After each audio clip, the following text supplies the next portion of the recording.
Good evening, everybody. Welcome to another Shelby on Safari live stream in which I, wild animal biologist, will be discussing with you fine folks some amazing things about animals, pop culture, or even history, or maybe a little bit of both.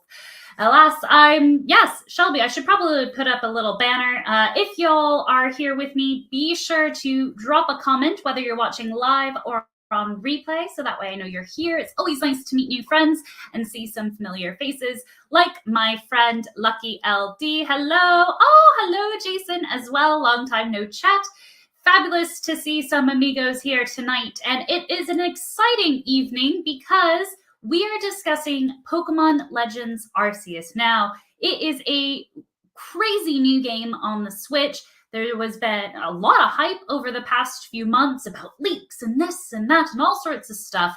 And I had the opportunity to get the game quite soon on its release date and have managed to play a bit. Now, I will say I haven't completed the game. I'm going to try not to go into too much like spoilers about the story that is involved in it. But I did want to give you guys a few of my thoughts, including my top 3 tips for the game, because I know many people are only getting the game now and might be starting out their journey. And then also my top 3 pros and cons of the game before sharing with you guys some interesting stories and introducing you to some interesting animals that in our real world have a bizarre or unique tie-in to that theme of exploration, which is so prominent in Pokemon Legends Arceus. And yeah, I'm just excited to get started. So I see a lot of people in the chat. Hello, everybody. Hello, Tiff. I hope you're still not snowed in. Guys, if you didn't know, Athens was recently under a blanket of snow, and Tiff does a great video showcasing just how crazy it is. So definitely check her out. Speaking of exploring and seeing different parts of the world. So it's so great to see everybody here. Let's get started straight away by going in to this. This is where you can find me over on Twitter, Facebook, Instagram, Clubhouse, and Discord. I was just on Clubhouse for the first time in ages. I'm hoping to get that back up and running again, maybe like an after show or things like that, and possibly Discord. But if you don't follow me here, I encourage you to, at least on Instagram, because that's the most active place to find me, see pictures of the cats and all the behind the scenes adventures, like my recent adventure to the fine city of Bath.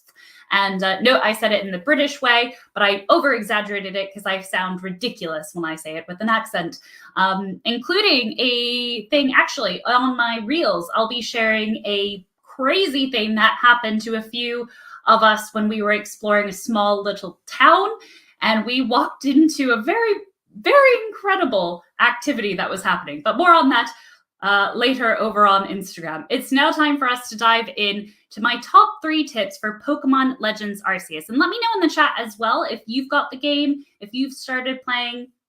It's nice to hear kind of what other people have to say as well. But my first top tip for the game, in case you've recently got it or you're thinking of getting it, is to catch them all, quite literally. I know that's one of the catchphrases of Pokemon. But within this game, the Pokedex, the rules don't apply of previous games. You need to catch a variety of different individual Pokemon species, like Bidoof, for example, which, by the way, I did a comparison video live stream on Bidoof in real life, which was a blast. You can check that out in my playlist for all my Pokemon comparison videos. But say we have Bidoof, you need to catch so many Bidoofs. You need to see Bidoof use a particular move so many times. There are many different kind of mini quests within catching Bidoof and having Bidoof as a partner, evolving Bidoof. And it's fascinating to be able to see that the Pokedex entry evolves and expands with each of these mini kind of tasks that you do. And so that is probably my biggest tip, is to catch a lot of them. And, you know, it helps because it's kind of like Pokemon Go. And actually, spoilers for one of my things about why this game is a bit different. But it feels like Go, where, you know, you're catching Pokemon just for the sake of catching Pokemon and getting experience. So definitely catch as many as you can. Battle them and get them to use different move sets, because that's part of the thing to fill up the Pokedex. But related to this, you need to harvest your own acorns. Now here, I actually have a little Pokeball that was sent because I pre-ordered the game, and it came with this and a steel book to hold the cartridge, which is pretty cool. But inside, I could put like the little cartridges for the Nintendo Switch in there, which is quite nifty. But this is kind of a replica of what the Pokeball looks like. So it's a little bit different, but not too much. But you need to make them yourself, which is quite cool. You can buy them, but obviously it's a bit more fun to go and harvest acorns and harvest some of the things. By the way, when you do actually harvest the like tumblestones, they're called, that pop up in the landscape, your Pokemon get some experience points as well, which can be quite nifty in terms of kind of leveling your team up and preparing for the next bit. So that was a nice little surprised add-in that I noticed. So the big thing is harvest them acorns, catch as many as you can to fill up the Pokedex, to literally catch them all. Now, then my next tip with it is invest in the bag space. And it would help if I showed you the screen too, wouldn't it? Yeah. Invest in bag space. Now, this one is a bit annoying because when you're exploring, especially in the beginning part of the game, you come across many new items, but your bag fills up quickly. And very similar to while it was amazing being able, encouraged to catch a lot of Pokemon and fill up your Pokedex, like how you do in Pokemon Go, same thing here with the item space. You need to continually buy more item space, which does get annoying because I'd rather spend my money on other things, which, by the way, I did recently splurge on a kimono for my avatar, which was based on Oshawott because, surprise, that's the starter that I chose. And it's such a quirky, cool kimono, and I had to represent Oshawott. But that's what I spent my money on. I didn't want to spend it on increasing my bag space because I've never had to do that before until this game. Oh, hello, Rita. I was wondering when you were going to show up. You are working. Fair play. Fair play, Rita. Lucky LD says she won't be getting the game as you don't have a Switch. Yeah, no, fair play, because it is expensive. The Switch is a mighty pricey thing. But if you're happy, I mean, I know you play Pokemon Go as well, and you might even be able to get some more of the regional forms in that as well. We just had the Voltrobe show up there, so hopefully fingers crossed for a few more. But with Pokemon Legends Arceus, you're definitely going to want to invest in bag space because they're little sneakers. They only give you so much. And so I encourage you very early on, as soon as kind of you get money, spend it on increasing your bag space because it does get annoying. Now, one of the things where you can go, in case you're like, I don't know where to go, is that in Jubilife Village, the big Galaxy Mansion headquarters, that's where you go, you find a guy, and he'll increase your bag space. But it does cost more. The more space you want, he continually ups his fee. What a guy. With that, but with this in mind, I encourage you to also utilize the base camp storage. So when you go out on adventures in Pokemon Legends Arceus, you're kind of a scout.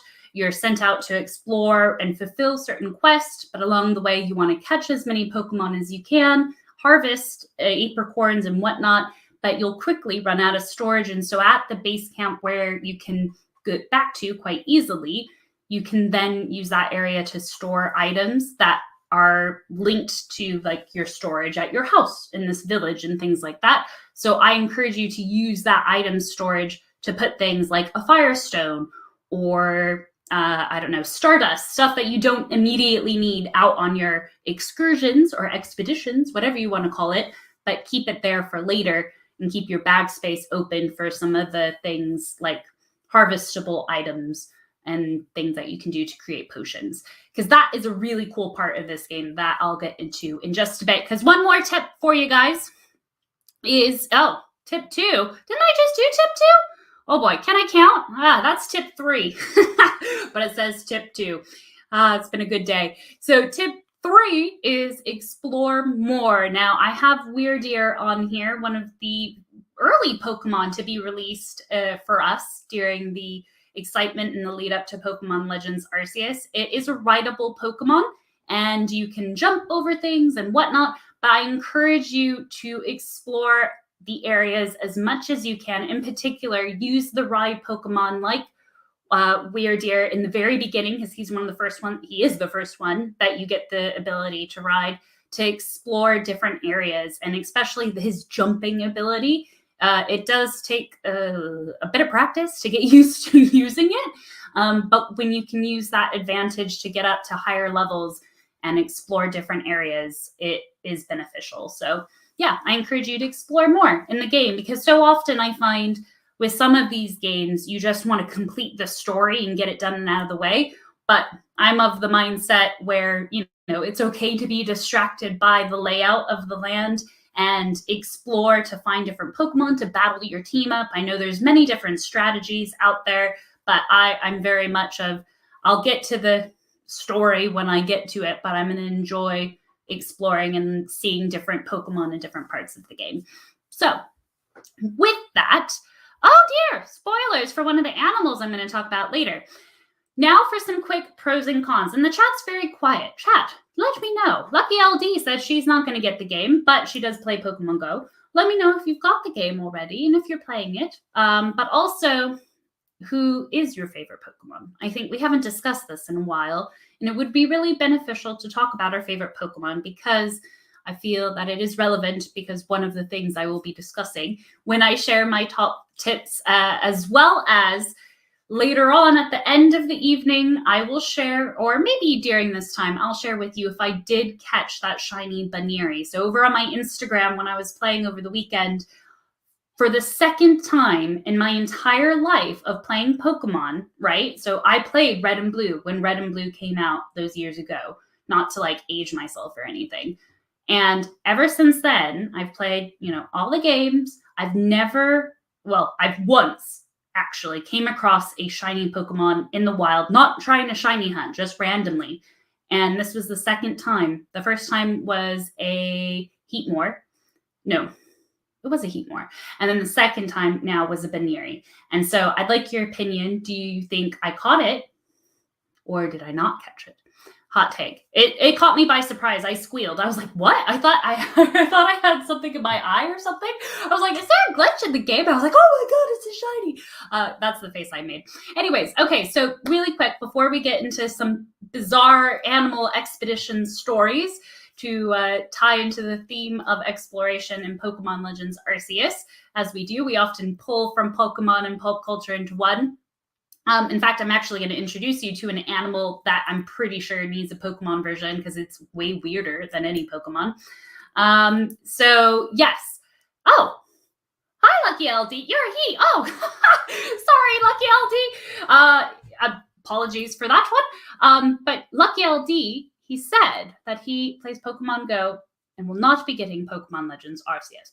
Now, top 3 tips or pros of the game, I guess I should say, in my humble opinion, whether or not it's agreeable by you by any means. I feel like I'm going to take a hot take with this one, but there is so much to do in this game. And I think that was one of the things that I found quite frustrating with Pokemon Sword and Shield, is that the story went quick. And yes, I know we had the expansion pack, but I feel that they had a lot of potential with it. And I was kind of let down by like the city that was based off of London, for example. It was pretty meh. But with this game, there's a lot going on. And in fact, sometimes there's almost too much, because you have the main story, you have a lot of areas to explore. Again, there's the weather variants and things like that.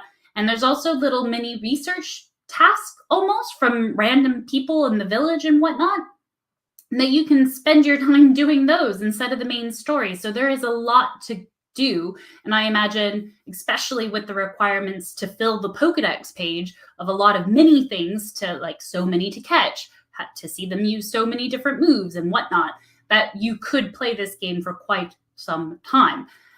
So that's definitely one of the pros of it. You're getting your money's worth for sure with gameplay. The second thing I'd say is the ability to kind of do your own thing if you want, to an extent. So how I said earlier, where I'm not in a rush to complete the story, I'm about halfway through, I imagine, based on my badges of the Pokemon that I have encountered. Try not to give too much of the structure of the game away, but I'm about halfway there, I feel, in terms of the story. And that's fine by me, because I'm busy exploring different parts of the land and seeing different Pokemon, practicing catching in different ways. And I like that. I like that I'm not pushed to do this story if I don't want to. I'm actually probably quite ahead in terms of my ranks. Within Team Galaxy, you have to, it's almost like the equivalent of a gym badge based on the research that you do and the amount of Pokemon you catch and how you catch them. You raise yourself through the ranks and you get like a star, and that star will help be equivalent to the Pokemon who will obey you, like the leveling up. So, when you get a gym badge in the traditional games, it's like Pokemon up to level 20 will obey you. That's the similar thing, the star ranks in Pokemon Legends Arceus. And so I've kind of raced through that because I've been doing a lot of research and stuff and exploring. So I feel like I'm quite ahead in terms of where I'm at on that compared to the story. But anyways, the second pro that I say about the game is that ability to kind of just do what you want to an extent. I'm sure they have some limitations in place, but as far as I can see, you can have a good time just out exploring. Now, the third bit, see, I can count second twice. The third thing about Pokemon Legends Arceus that I really, really enjoy is probably the hottest take. And hi, Roland. It's nice to see you. I know you've been trying to catch live for quite some time, but it's so nice to see you back, Roland. Is the third thing is the non-traditional format. Now, I know my favorite Pokemon region was Alola and is still Alola, but I know many people were like, meh, when it came to the game and the format of how it wasn't the traditional gym battles and all this kind of stuff. And so I feel very similar with Arceus. People are going to be like, meh about it as well. And what I have to say about that is give it a chance because it is different. And it does take some getting used to of realizing, okay, so I am playing a Pokemon game, but it is very different. But I think this one definitely appeals to me as a wildlife biologist because it does very much feel like the early days of exploration and discovering about animals. And it is a bit surreal in the sense that some Pokemon are a bit more kind to you when you come across them in the wild, whereas a lot of them want to go after you. So it is a bit surreal to be like purposefully attacked by Pokemon when you're out exploring, but it makes sense. But it's just really different, and I like it, and I'm here for it, and I can't wait to see the other differences that they have. And I can just imagine some of the people who are more the traditional kind of game and the gym battles and whatnot may not like it, and that's okay because they're trying something different. And I'm pleased to see improvements and them pulling from a variety of their different platforms. From Pokemon Go, they've pulled a lot, it seems, from that, from Sword and Shield, from Alola with the ride Pokemon. It's nice to see as a franchise them pulling from their different strengths to try something different. Now, in terms of the cons of the game, and I realize I've been talking a lot, the chat's really quiet. Guys, chat, this is really stressing me out. You guys are usually pinging off the walls. But with the cons for the game, now I like to think of myself as a super, super positive person. And, well, that's just naturally how I think. So it was quite hard to come up with some cons for this one. Oh, you do watch Zoe Two Dots and Cricket. Oh, I love them. They play too on Twitch. Yeah, that's fantastic. I haven't checked out Twitch. I'm afraid to kind of go on Twitch because I feel like it would be like the dark hole because then I'd get like caught in it. And then the other social media thing. Do they play on YouTube? Lucky LD, do you know? Anyways, okay, so the cons for Pokemon Legends Arceus. If I had to pick some, I would again actually say the non-traditional format for the game. I think there's some things that do benefit from challenging themselves and trying something different, but at the same time, it could be considered a con, negative aspect to the game by some people, I imagine. It is definitely a bit weird to get used to the controls. I'd like to think I am a techie person, but the controls of aiming and ducking and doing all of this, sometimes it can take some time to get used to, and I'm still getting used to it as well in terms of aiming and moving at the same time and a lot of different stuff. But so the controls are a bit interesting. And also, I've noticed a few glitches already in the game. On my Instagram, I shared a picture of a Bidoof that I encountered that appeared to be hovering in a tree. Not like on a branch in the tree, but actually hovering, and then the tree was behind it. It was very funny. But it was just a bit awkward seeing it. And sometimes the flowers have been a bit glitchy, but that's okay. Like, I know it's a game and it's not going to be perfect, but that can throw some people off. Now, I guess the third thing will be my shiny dilemma. Now, I will go into spoilers with this. Alas, friends, when I came across a shiny Baneri, just randomly, it was in a river, by a river, it was just chilling out, and I was like, oh my gosh, it's pink. Is my vision okay? I didn't quite know what to do because I was stunned. I did take a picture and share it on my Instagram story because I was like, oh my God. But when I went to catch it, so in the game, you can startle Pokemon and they can run away. If you sneak up on them, and you get within a close range, you can just throw a Pokeball at them most times if they haven't spotted you and aren't angry, or you can throw one of your Pokemon at them and battle them. Now, with this one, with Baneri, it actually ran away. My second ever random shiny in playing Pokemon in my entire years ran away. Do you know how disheartening that was? I was stunned, and I'm still stunned, and I'm still a bit bitter, actually, and I'm probably going to be bitter for a very, very long time. And I went up to battle it, and usually, I'm not going to lie, guys, I usually use a quick ball. I'm a quick ball person when playing Pokemon. I love throwing just the quick balls, get it done, over with, let's move on. And with this one, I probably should have used a move like Thunder Wave or something to change its status so then I could throw the Pokeball and have a better chance at it.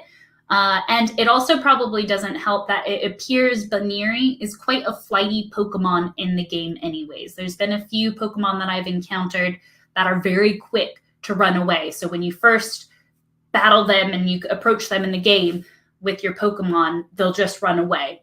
So I encourage you guys to watch Pokemon and observe and see if they're quick to run away, especially when it's a shiny. You know, try to throw a berry, entice it to stay, do what you can. But yes, the shiny did run away from me, and it was disheartening. Now, on top of that, with the shiny dilemma as the con, because obviously that's a big con for me about Pokemon Legends Arceus, I'm chuffed to say that Arceus himself, it seems, felt pity on me for the shiny Baneri running away. And alas, not more than 2 days later, I was playing and I came across again, not one of the mouse outbreaks things where I know some people are starting to shiny hunt, a little Budew. And a little shiny Budew that has purple, because Budew, and if you play Pokemon Go, you know Budew because they've had a shiny community day and stuff that has a little bit of purple on its chest. And again, I was like, oh my gosh, it's my chance to redeem myself. And I'm pleased to say I did catch it, and I was very excited. But I don't know if the shiny odds, and if you know in the chat, please tell me or leave a comment if you're watching on replay.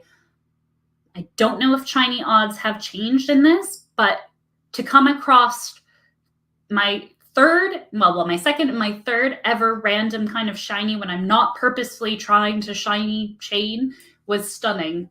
So that was great. So yeah, the shiny dilemma, definitely be careful when you're out and about exploring. And if you see shinies, and they do show up, they don't sparkle unless you like approach them in battle, then they'll have the little sparkle, or obviously when you catch them and you throw them. So when you're out exploring, just keep an eye out on the Pokemon that appear, because you may spot a shiny version and you need to sneak up. Yeah. Damn it indeed, Alice. Yeah, it ran. Yep. Yeah. It wasn't pretty. It wasn't pretty. I'm glad it was at nighttime and I had to keep quiet, as I didn't want to be rude and shout and wake up the neighbors. But yeah, it ran. Yeah. Thank you. I'm not that fussed about Baneri. Hot take. I know Grace is probably watching, and I have nothing against bunnies in real life, but just Baneri is not one of my favorites. So I wasn't, and neither is Budew. But if I saw a shiny Vulpix and it ran, yeah, I probably would have thrown my Switch. Speaking of which, for my favorite Pokemon, in case I need to scroll back through and see if you guys said, I did find a Vulpix. I was very chuffed, and it's a female Vulpix, which is actually quite rare. I think the percentage is like 87.5% male chance of encountering. So I got a female Vulpix, and you can bet your bottom dollar it's already evolved into a Ninetales. So that was really cool to finally get my favorite, because I was worried. Oh, yeah, there she is. Bunny is not one of my favorites. I'm not gonna lie. I'm not like, oh, it's super cute. I take Ollie or Juniper, which are Grace's bunnies, by the way, or Pearl any day over Bunny.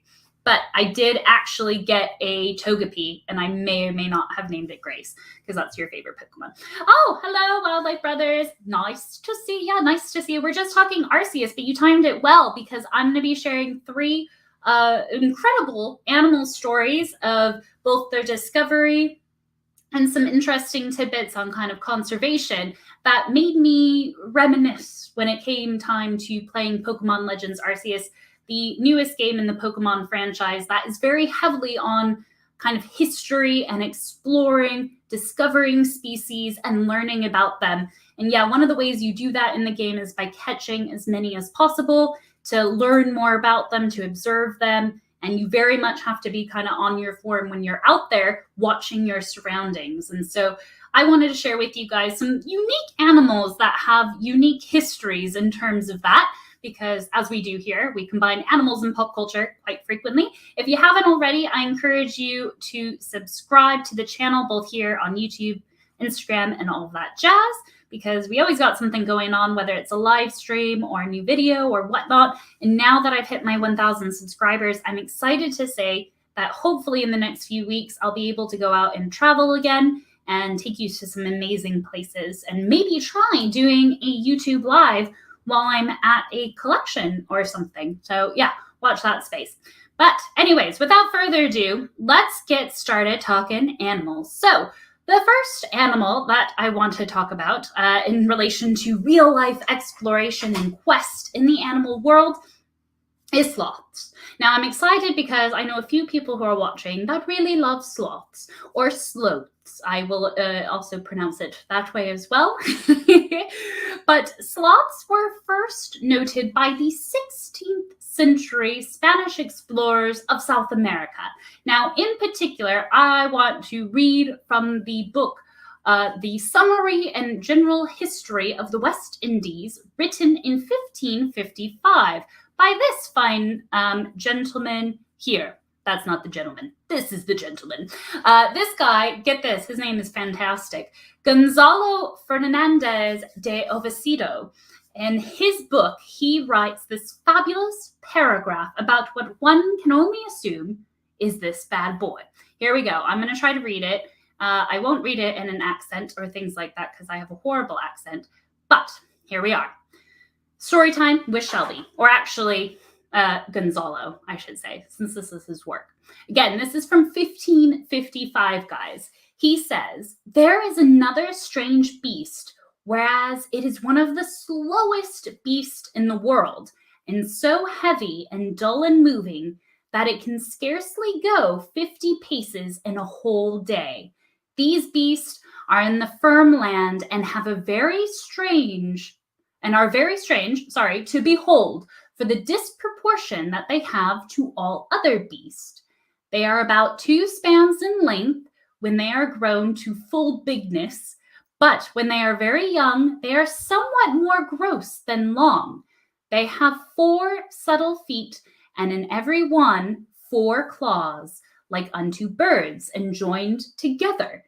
Yet are neither their claws nor their feet are able to sustain their bodies from the ground, like in the picture shown here." Gonzalo did not write that bit, by the way. "They have very round faces, much unto owls, and have a mark of their own hair after the manner of a circle. They have very small eyes and round nostrils like monkeys, and their chief desire is to cleave and stick fast unto trees." Yes, so that's why I thought this picture was quite ironic. This is not part of Gonzalo's book, but from that description, I'm pretty sure we can all agree he was describing a sloth or a sloth, especially when he mentions this aspect, because they don't stand like this. Sloths do not do this. Yeah. Yep. Thanks, guys. Yeah, there's some fantastic works of art in old wildlife writings. That is for sure. There are some crackers in that, and that certainly was one of them. Thanks, Gonzalo. Cheers, mate. But yes, so sloths are often seen not yet crawling on the ground like that, able to support themselves, but alas, like this in the trees. Now, there's a few different species of sloth, but that's for another video. In fact, I did a video very similar on sloths. But anyways, I want to ask you guys, true or false? Do you think sloths can swim? Now, we heard from Gonzalo, and I'm sure many of you know, whether you play Pokemon or not, you know, we have Slackoth and Slacking, a few Pokemon friends like that, and we know they are quite, well, slow, and some people might say lazy because they do like to sleep, they do like to take their time, but do you think sloths can actually swim? Oh, I'm so chuffed. Y'all are saying true. Yes, I can't try to fool you guys enough. And I'm pleased to hear Rita thought it was not real. Yes, sloths are fantastic looking animals. They certainly seem not of this world. And I'm pleased to see many of you are saying true. Sloths can swim. And in fact, I'm actually going to show you a picture here of the beautiful three-toed sloths. You can already see a difference in the sloth species just by looking at their face and the coloration, but this is a three-toed sloth swimming. Isn't that fantastic? They are just incredible animals and not to be underestimated, even though Gonzalo did showcase some of their lesser, maybe admirable traits, but there we are. They are fantastic swimmers. So that was the sloth, and I just love reading from ancient books and writings of explorers who discovered animals, and to see how much they got right and how much maybe has changed. In fact, one of my favorite series that I did was looking at Harmsworth Natural History. Spoilers, it is a bit of a cheesy intro. I play some cheesy music as I'm flipping through this really cool old book. But I actually read from an old book to see what they thought about certain species, especially of the birds, like hornbills or macaws, and I share what has changed and what hasn't. One of the favorite series that I've done. So I encourage you to check that out if you're into history and animals. But we're going to be swapping gears and going from South America to a very different part of the world now to meet another animal that maybe wasn't all that it seems, and has some interesting changes in its history because of its name. Now, I'm referring to the adorable red panda. Yes, Roland. Yes, Roland. It was cheesy. It was. I get mocked frequently about this video and how cheesy the introduction is, but I thought it would be nice to mix things up with very cinematic appeal of opening and flipping through a book with some cheesy music. And yes, now, the red panda is a beautiful, beautiful creature. I mean, it's so cute. And they're so fluffy. Yeah, their tails are incredible. They're just adorable animals. Now, the red panda, we're not here to talk about how cute they are, but how unique they are as well. Uh-oh. Grace is coming hot with a question. Oh, dear. Oh, dear. What is the sloth's true role in the ecosystem? How is their role compared to that of another slowly grazer, the panda bear? It's almost like you knew I was going to be talking about pandas next. Actually, shout out, because Grace is going to be helping me in an upcoming video about pandas in particular, not the red pandas, but the sloth has a very unique role in the ecosystem, depending on the species. Some almost act as mini ecosystems in of themselves because they actually have little communities of, mind fart. What am I trying to say? They are green on their bodies. What's that word? Oh, this is embarrassing. See, even wild animal biologists, no matter how many letters you have after your name, we all have brain farts. little microsystems growing on their bodies. And they like, it's fascinating to be able to see the life that they themselves can support on their bodies. I'd say that they primarily, are seed. They could disperse kind of seeds, from they eat and when they travel around. I know you might be thinking, Shelby, they don't travel that far, but they can, as we see some swim. And so I feel that they help transfer, different, algae. Thank you, Wildlife Brothers. I'm pleased that you're studying, so then you can help me with a basic word like algae. Oh boy. But yes, the sloths, and they're also part of the food system because other animals eat them. But I think they play a very important role with that regard in terms of what their bodies kind of sustain and host. And I have a really bad itch on my leg. But that's a great question, comparing it to a panda, especially a panda bear, because like I said, that's going to be an animal in my Why Those series that we're going to be asking a question about pandas. And I don't want to get too much into it because it is going to be a controversial video for me, because if you know me, you know how I feel about pandas. And if you don't know how I feel about pandas, you'll have to watch the video to find out more.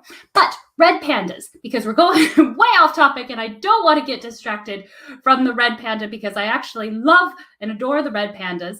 We're going to be talking about why they are so unique. And at first, they actually were properly named pandas. But then the cheeky little rascals of the black and white panda took the name panda, and then red pandas became known as lesser pandas because of how small they are. But again, I digress. I'm getting anxious and angry now talking about pandas.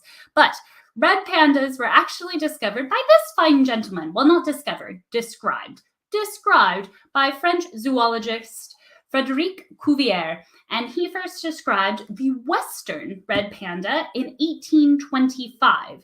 Now, this date is significant because it was almost 50 years before the black and white panda bear was described. In fact, I think it was 48. So pretty close, nearly 50 years before the black and white panda was described, were the red pandas described. So they were the first true panda, to say the least. Now, look at the little faces. So they have a few similarities with what we would know as the panda, but that's for a little bit. I want to first, I'll go back to the other slide because I want to draw attention to the scientific name, which on my videos, I try my hardest to, every time I show a picture of an animal for the first time, to show their scientific name, because it's really important to be able to distinguish between what species one is referring to. Because again, like this, the panda, I could be referring to the red panda or the black and white panda bear. You may not know by just the term panda, but if you look at the scientific name, you'll know which panda species I'm referring to. So looking at the scientific name of the red panda, it gives us a bit of a hint as to how our friend, Frédéric Cuvier, thought of the red panda. Let's say that.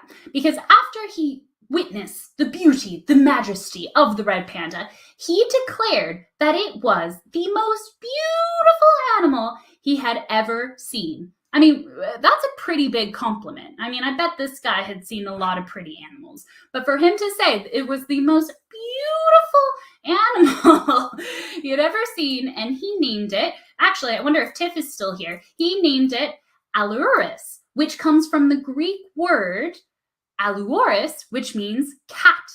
Oh, kitty cat. I'm surprised Maui hasn't interrupted. But yeah, so the first part of the scientific name comes from the Greek word for cat. Now, my question to you fine folks, and yes, Ken, we were talking about pandas, I know, is what does the later half of the red panda's scientific name mean? Fulgens. What do you think that means in Greek? Do you think it means A, fluffy, B, bold, or C, fire-colored? Now, while you guys let me know in the chat, please let me know in the chat what's going on. Ah, yes, thank you, Wildlife Brothers, for having a much more thorough answer to our friend Grace's question when it comes to sloths, which, by the way, in case you don't already follow the Wildlife Brothers, I highly encourage you to do so. very educational videos, very fun. They also do a lot of fantastic collaborations out in the field with other incredible YouTubers. So I encourage you to check them out, support their work, and yeah, keep them going. Now, yes, interesting. Interesting you bring this up, Roland, that they look like a raccoon. Oddly enough, our friends, speaking of scientific names, and I think I mentioned I want to talk about this later, but I'll talk about it now. The red panda was actually classified in the same family as raccoons, but until lately, recent scientific studies actually were like, whoa, hold up. They're in a family of their own. So for actually quite a few years, they were technically classified with raccoons in that same family until recent studies, well, not really recent, but still recent enough studies, genetic testing, show that they are in a family of their own, quite literally. So interesting you mentioned that. So see, it's not all based on looks, because one could argue that like hedgehogs and tenrecs, they look alike, and a tenrec, if you're wondering what that was, check out my video on what real-life Pokemon are like the starters of Pokemon Legends Arceus, because I introduced you to a tenrec, because it reminds me of a Cyndaquil. But as you see in that video, tenrecs and hedgehogs are not the same. They may look the same, but they're not the same. So yeah, looks can be deceiving, Roland. Moral of the Shelby on Safari video. Now, where are we at? Ah, yes, they are endangered. And yes, thank you, Wildlife Brothers. Yes, Roland, we thank them. They are fantastic. Now, yep. Okay, giant pandas were originated in Europe. Interesting about fossils. Look at you, Ken, coming in hot with some history. Red pandas. I'm not sure about giant pandas because we'll talk about that in another video. But with red pandas, that is true. Their fossil remains, yes. And again, that's another fascinating aspect of history that's so worth diving in, is that not to limit ourselves. And I know I'm getting off topic, but it's not really off topic because Ken and I did a video on cheetahs and why the cheetahs are so fast. And I think it's one of those things that was so surprising when I first started reading about cheetahs, is you always associate them, with Africa. But there are actually cheetahs in North America. And like Ken's referring to with the giant panda, the fossil record, that so often I'm guilty of it as well. I only look into modern history or relatively recent history, but there's so much history that surrounds us that go back even farther into that fossil record. So good point, Ken. Good point. Yes, fire colored. Indeed. Pabu, yeah, I don't know about the spelling. CC, okay. Oh, Wildlife Brothers, indeed. Fulgens can also mean shiny, but or fired colored. So hot take with that one. Yes, it is actually C. And I'll give you that, boys, because you said maybe B, but because you got the other half, because it can mean fire colored or shining, I'll give you it, even though you said B. I'll make the rules here. I'll adjust it. No, Ken, it does not mean D of all of the above.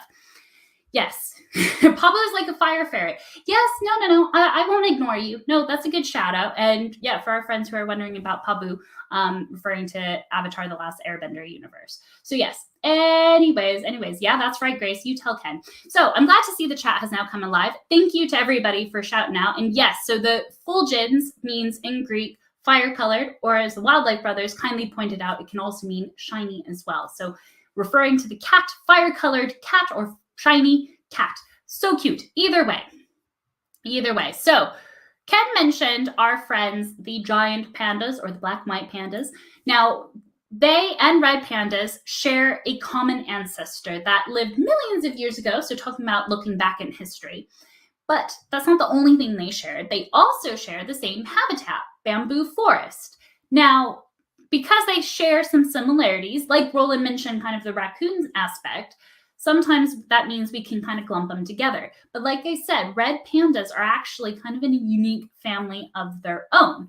And with the recent kind of genetic studies, it's really helped us with not just red pandas, but a variety of other species to help make sure that we're classifying them kind of in the right area.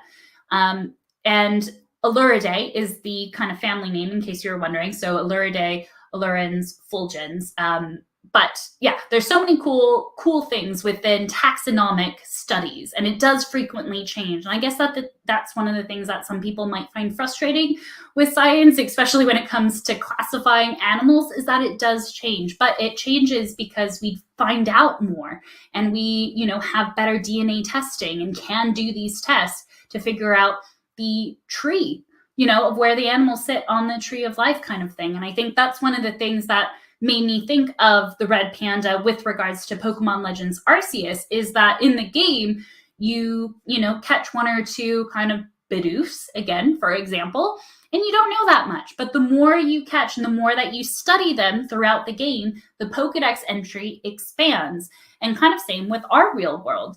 At first we might think, this looks, like a raccoon. But yeah, for some time we'll think that, but then the DNA testing comes in and we can see they're in a league of their own. And so I think that's fascinating to be able to pull from the real world with how we learn from our experiences. We can learn from observing and learn from collaborating with different people as well to get a better kind of holistic picture of the animals in the world around us. And it's quite transferable to many other things.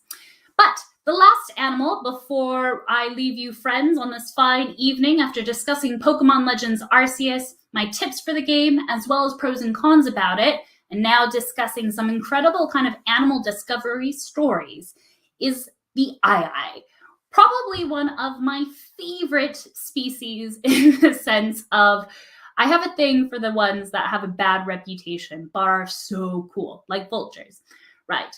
Now, I do gotta say that the eye at first can be quite striking in terms of looks. And I bet you guys will agree with me, because I probably didn't choose the best picture to introduce you to an eye in case you have never heard of an eye before. Now, this is an animal that needs a Pokemon form. So I know I brought up the Manul, or the Palace's cat, and said this animal is so cool it needs a Pokemon version. The eye certainly does. Now, the eye is actually a lemur. So many of you might know lemurs as the ring-tailed lemurs, which are all over the place, or Zabumafu, Shafaka. But this is actually another species of lemur, and all lemurs are endemic to the island of Madagascar, which means that they are only found in the wild in that particular area, which is fabulous because that's one of the things that makes them unique in terms of how they've all evolved to fulfill different niches within the ecosystem. But while that might be their greatest strength, it can also be their greatest weakness, because if they're only found in that particular area, they suffer hard from threats such as deforestation, like many of the lemur species. Now, speaking of an animal that's literally in a family of their own, while the eye is a lemur, it's actually kind of on its own branch, if you will, of the evolutionary tree. And one classification system that I enjoy sharing with you guys is the edge of existence. So it stands for evolutionarily distinct and globally endangered. And it's by my friends at ZSL London Zoo, or the Zoological Society of London. They run the Edge of Existence program to highlight species like the eye that are on their own unique branch that are really, really cool, but unfortunately are endangered. Now, again, like I've said before, like many different lemurs, they do face extinction because of deforestation. They are, what else is really cool? They are the largest nocturnal primate. So yeah, they are a primate, technically prosimian, but that's for another Shelby on Safari live stream. And I think the craziest thing in terms of the eye is not just kind of how cool looking they are and unique they are, but what they mean to the people. So I mentioned how I love animals like vultures that, might have a bad reputation. And you're probably like, what does the eye, this crazy looking primate, what kind of reputation does this have? Yes, Roland, nocturnal. So they're active at night, which is one of the things that has led to this particularly spooky tale about the eye. So this animal, the eye, has been persecuted in Madagascar for a long time because it's believed to be an omen of death and evil, because It's believed, one belief is that it creeps into the houses of people in villages and uses its particularly long finger. You can see it if you look closely at this picture. Along, I don't know if you can see my little mouse here, but that particularly long skeleton-like finger, they believe that they use that to slit throats of people. Which I can happily assure you that the eye does not use their finger to slit the throats of people. But it does, because it's nocturnal, because it's quite unique looking, that probably can lead to quite some spooky tales and origins of kind of evil, omeny things. And so unfortunately, the eye does kind of have that bad reputation. But I want to ask you guys, even though the eye has that crazy, trippy, long finger, what, in your opinion, chat, do you think the eye actually uses its long finger for? I know, Wildlife Brothers. I totally agree with you. How could you see evil in that sweet little face? Like, they're not the most appealing, I'll say, compared to some of the other lemur brethren, but I agree. I don't think evil. But maybe because they are nocturnal and they have, the eyes can appear sometimes to be glowing and whatnot. Maybe that's why. I'm not sure. Let's see what Grace says. If Yzma were an animal, that's the best way to start a sentence. If Yzma were an animal, she would be an eye. Can't you pull the lever, Kronk? I totally would. I totally think that. Although I do like seeing her in kitten form when she's in the thing. B, I wish it was C, drawing in the sand. Who knows? Maybe we could train an eye to draw in the sand, right?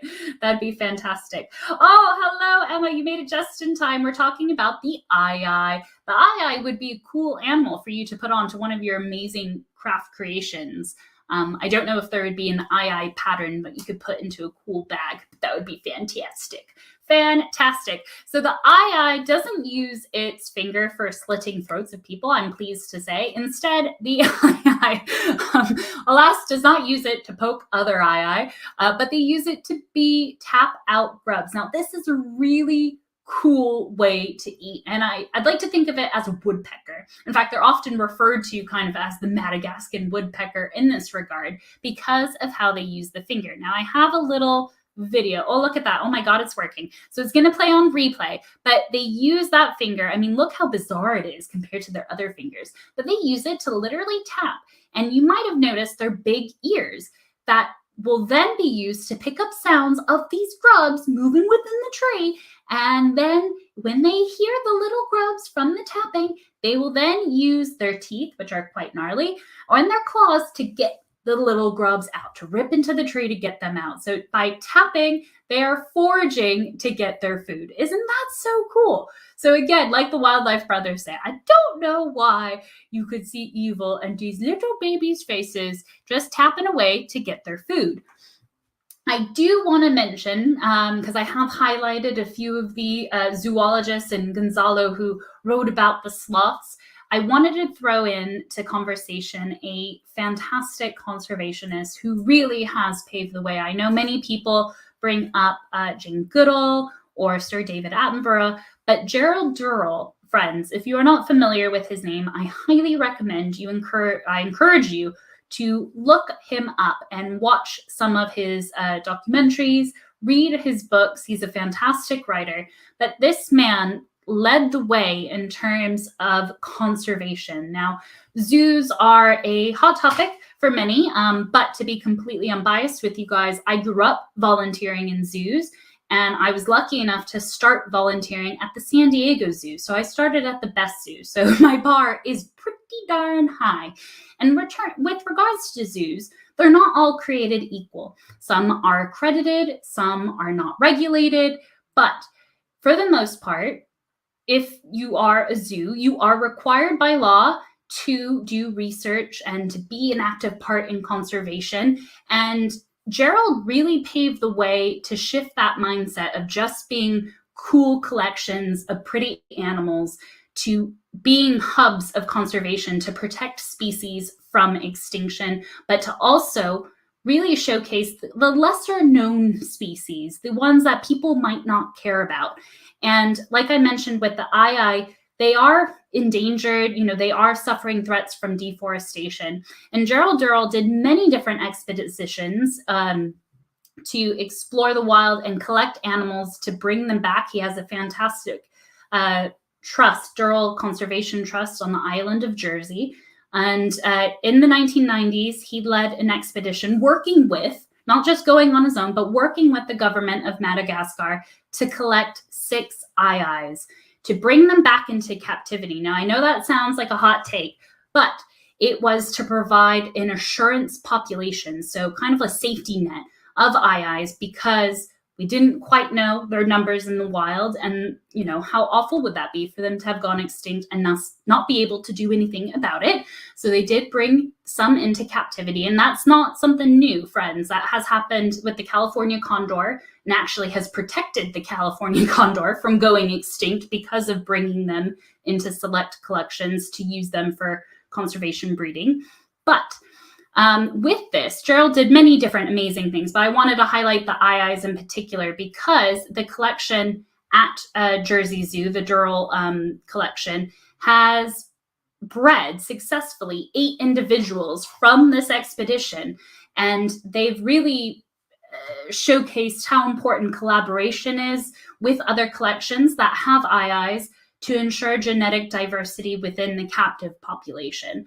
And so iis aren't a particularly common animal to have in captivity, which means that it is important to collaborate with other zoos to make sure their genes are the best, so that way the integrity is there. You don't want inbred iis.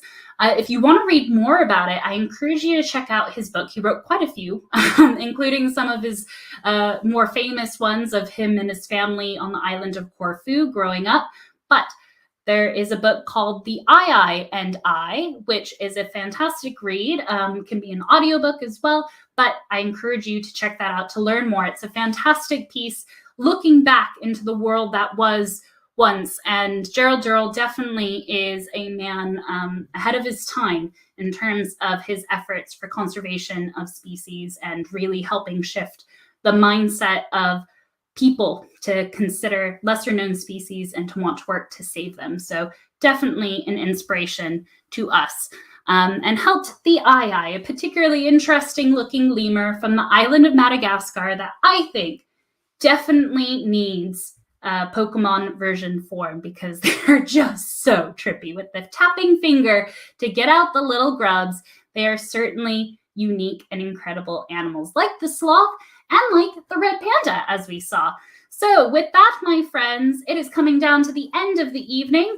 I'm going to end it here because I don't know about you, but I really want to go back to playing Pokemon Legends Arceus. That's right. I got my Switch here. I'm ready to go. I'm halfway through the game. I'm looking forward to training up my Ninetales, getting it nice and powerful, hopefully seeing a few different Pokemon, filling up my Pokedex, and exploring this game, which is very different from the traditional Pokemon games, but nonetheless really exciting, and I'm really enjoying it. Now, if you are a fan of the traditional Pokemon games, and you like the set structure of gym battles and whatnot, you might not be the biggest fan of Pokemon Legends Arceus because it doesn't really follow that. But I encourage you, if you do like that idea of exploration and having to be careful when you're out looking for Pokemon attacking you and doing all sorts of crazy stuff, definitely consider Pokemon Legends Arceus, because I've had a blast so far. I'm really enjoying it. And I really want to thank you guys for hanging out with me this evening as we talked Pokemon and animals and history. My 3 favorite things into one. Can't spend a Wednesday night much better than that. This Friday, my friend Emma, who is just in the chat, will be helping me. She's going to be answering or asking me a why though question about foxes, because foxes get up to something here in January and can be quite loud and noisy. And Emma wants to know, why do foxes scream? So join us on Friday as we dive into that answer. And then hopefully in the next few weeks, you will learn more about my love-hate relationship with pandas. And I saw a few questions that Ken asked in the chat. And Ken, we will be looking into that. I assure you, I did notice what you wrote. But yeah, that's definitely one of the things. But thank you so much, everybody, for joining me this evening, for being active in the chat. It's so nice to hear from so many of my friends. And I look forward to seeing you all in Friday's video. Thanks so much. Bye, guys.